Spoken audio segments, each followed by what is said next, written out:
R.L. Stein writes lots of horror stories, mostly ghostly. Who Let the Ghost Out? Chapter 1. My sister and I were walking home in the night.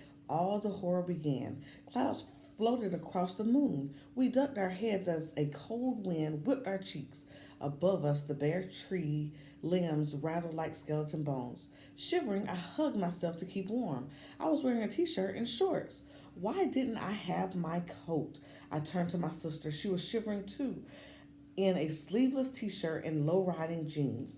Tara, you have leaves in your hair, I said. So do you. Huh? I brushed flat leaves and chunks of dried mud from my hair. How did we get so dirty? The clouds parted. Pale silver moonlight poured over us. I shivered again.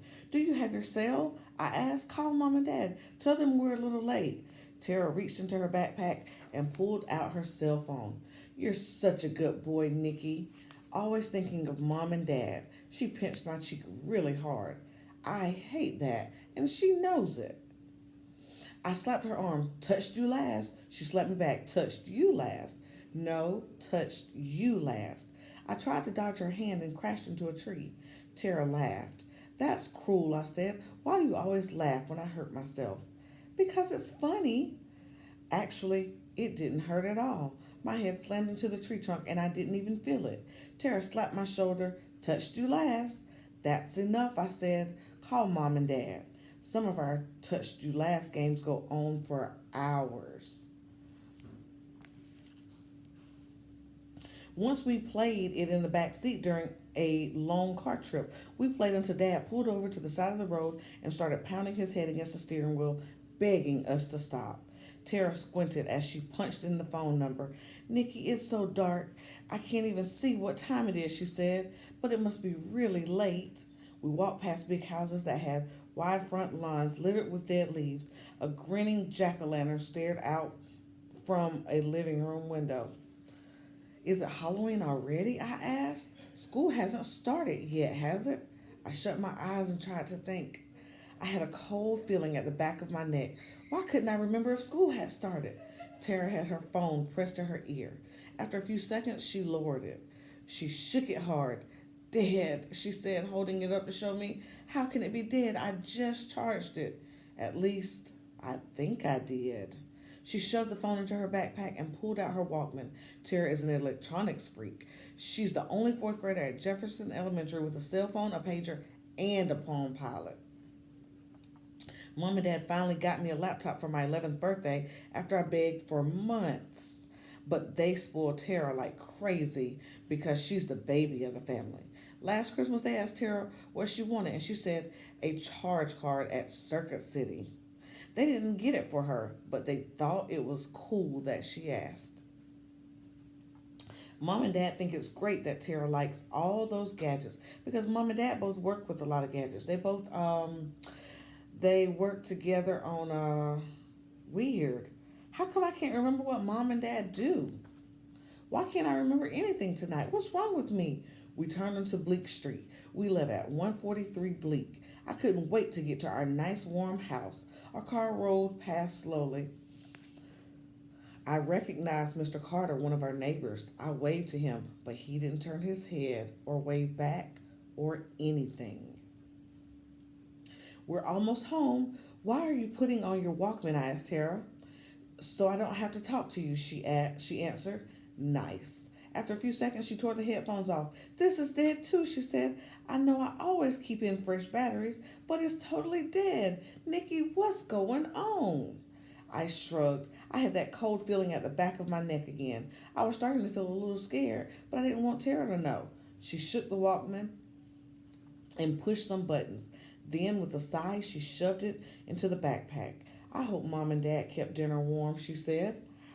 I'm kind of hungry. We crossed the street 1 block from home. The wind howled around the Foster's house on the corner, pushing us back.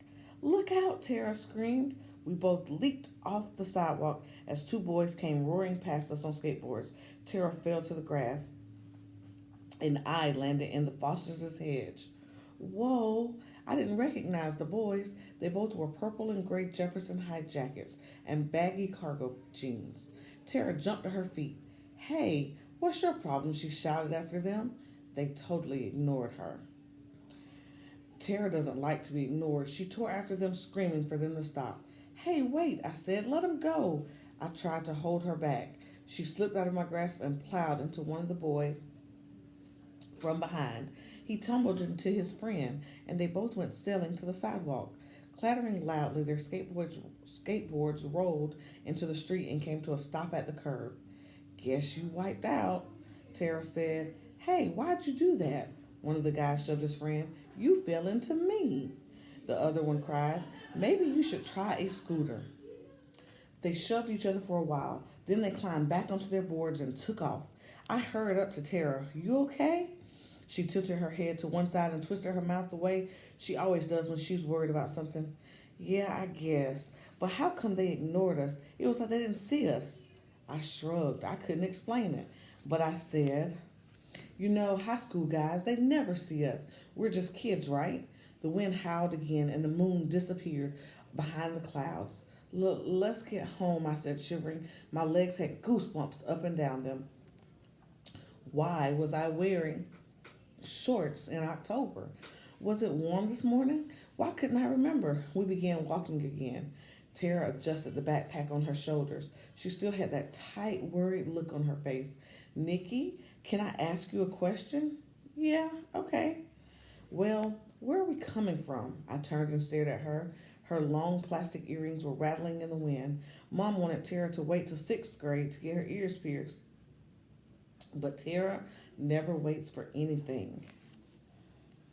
Mom had to give in. Where are we coming from? I repeated. A black SUV roared through the stop sign and swept past us. Tara nodded. Yeah, that's my question. Well, my heart started to pound. Where are we coming from? I shut my eyes again. Sometimes it helped me think better, but not tonight. Hello? Here we are walking home late at night, Tara said. But where were we? Why are we out so late? Why are we dressed for summer? Why would Mom and Dad let us walk home this late? I pulled a twig from my hair, one that I'd missed. I don't know, Tara. I can't remember. Well, I can't either. Her voice broke. We had to be somewhere, right? My heart pounded harder. I took a deep breath. This is kind of scary, I whispered. Tara nodded. Kinda. Something is wrong with our memories. I can't remember anything. I brushed a clump of dirt off her shoulder. Neither can I, but at least we're close to home. Mom and Dad will help us. We jogged the rest of the way. I kept trying to think of where we just come from, but I didn't have a clue. Why did I suddenly have a hole in my brain? We were breathing hard as we jumped onto the front stoop. The porch light was on, and there was mail poking out of the mailbox. I read the name stenciled on the box, Doyle. A chill ran down my spine. Doyle? Who's that? Our name is Roland. Somebody painted a new name on our mailbox. My voice came out high and choked. Tara grabbed my arm. I don't like this, Nikki. What's going on? I'm really scared. I pulled my door key from my pocket. My heart was still thudding like a drum in my chest. My hand trembled as I slid the key into the lock. Whoa, the key stuck in the hole. I struggled to turn it. No, it wouldn't turn. I pulled the key out and turned it upside down. No, it wouldn't slide into the lock that way either.